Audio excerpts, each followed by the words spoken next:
Bien, Alco-Prévention, c'est une compagnie, imaginez, que j'ai fondée il y a 33 ans, alors que j'étais à l'université.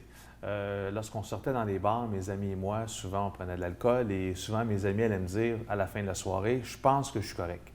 Alors je me disais, bien, on a pris quand même plusieurs consommations, je pense qu'on n'est pas correct, mais c'était très difficile de convaincre les gens de ne pas conduire. Je pense que tout le monde dans notre entourage, on a vécu ça, des gens qui nous disent, je pense que je suis correct.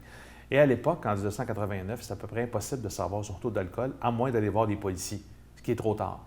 Alors, j'avais été voir des policiers avant, qui étaient leurs manufacturiers, et par la suite, j'avais été voir à Toronto le président de la compagnie. Et j'ai dit, je pense que j'ai une pas pire idée. Je voudrais m'occuper des citoyens, des consommateurs, des entreprises, pour s'assurer d'avoir des routes plus sécuritaires. Et ma blonde à l'époque, qui est encore la même, m'avait dit, je pense que ce n'est pas une bonne idée, Stéphane.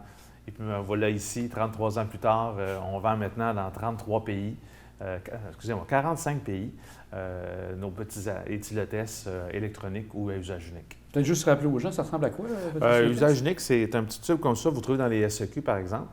Alors, c'est un tube, on attend 15 minutes après avoir bu et on va souffler dans le tube. Et les cristaux sont blancs et ils vont devenir rouges si vous êtes au-dessus de la limite légale. Alors ça, c'est l'éthylotest à usage unique. On en a également des électroniques.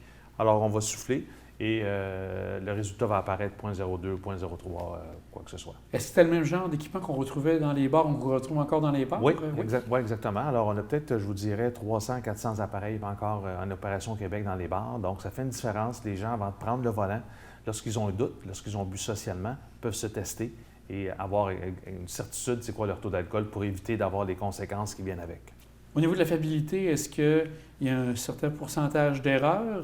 Oui, mais on parle toujours de 5 à 10 de marge d'erreur, comme les appareils des policiers, ils ont également sur la route.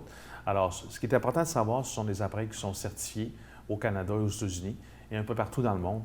Alors, nous, on a fait notre succès en mettant sur le marché des produits fiables et certifiés parce que c'est sûr que vous avez peut-être retrouvé des éthylotestes moins chers en Chine, mais si vous payez un éthylotest 8 électronique, il y a une raison pourquoi c'est 8 c'est que ça ne durera pas longtemps.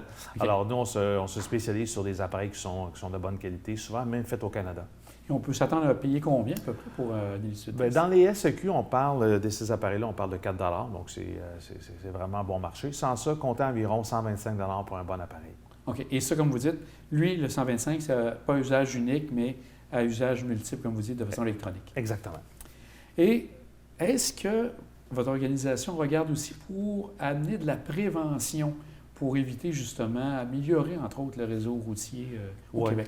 Bien, nous, on fait souvent des tournées un peu partout au Québec. On a des lunettes qui simulent l'état d'ébriété. On a des lunettes qui simulent l'état à 0.02, 0.05, 0.06 de jour, de nuit. Et on fait mettre les lunettes aux gens et on leur fait conduire sur un petit tapis, 10 pieds par 10 pieds. Donc, c'est une façon de leur faire prendre conscience, de sensibiliser les gens que bien, conduire en état d'ébriété, c'est peut-être pas la bonne chose. Et évidemment, ce qu'on fait aujourd'hui, tourner des médias pour rappeler aux gens de toujours se tester avant de prendre le volant, éviter de toujours se fier à son propre jugement. Lorsqu'on est en état d'ébriété, notre jugement, il n'est vraiment pas bon. Alors, se tester, comme on fait en France maintenant, on incite les gens à se tester avant de prendre le volant. Même dans les bars, c'est rendu obligatoire d'avoir des éthylotests en France. Ah, en France. Donc, je pense que c'est une bonne philosophie et on espère, on voit également ça aux États-Unis, que les gens vont prendre l'habitude de se tester et de prendre, par exemple, un service de raccompagnement par la suite. Vous en avez de très bons à Québec avec TZ Capital National. Vous avez des rouges présentement. Alors, lorsqu'on est en état d'ébriété, on a maintenant des solutions pour nous ramener à la maison. Et justement, vous dites, dans la période de l'année, on a des rouges, etc. Le reste de l'année, d'autres services, ça peut être un taxi aussi qu'on peut appeler. Est-ce que les gens, juste avant d'aller prendre un bon verre, prendre un bon repas, est-ce que ça serait intéressant pour eux de peut-être penser à un itinéraire des gens en disant, bien, là, je suis sobre, en fin de soirée, peut-être que je ne serai pas tout à fait dans tous mes états. Est-ce que c'est bon pour eux déjà de penser à un plan pour l'après-soirée? Oui, préparez votre retour, qu'on dit souvent, parce que votre retour, le préparer à minuit, c'est un petit peu plus difficile. Alors moi, j'incite les gens à penser à un plan B et penser comment je vais être de retour à la maison, tout simplement.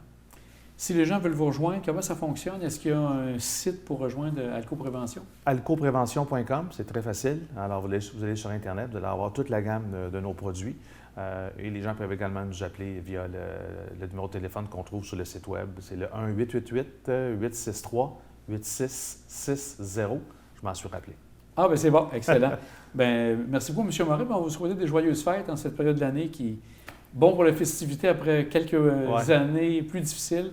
Passez de belles fêtes. Ça fait du bien de revoir les événements qui repartent partout au Québec et les gens peuvent se voir et fraterniser. Excellent. Bien, joyeuses fêtes et passez une belle année 2023. Merci.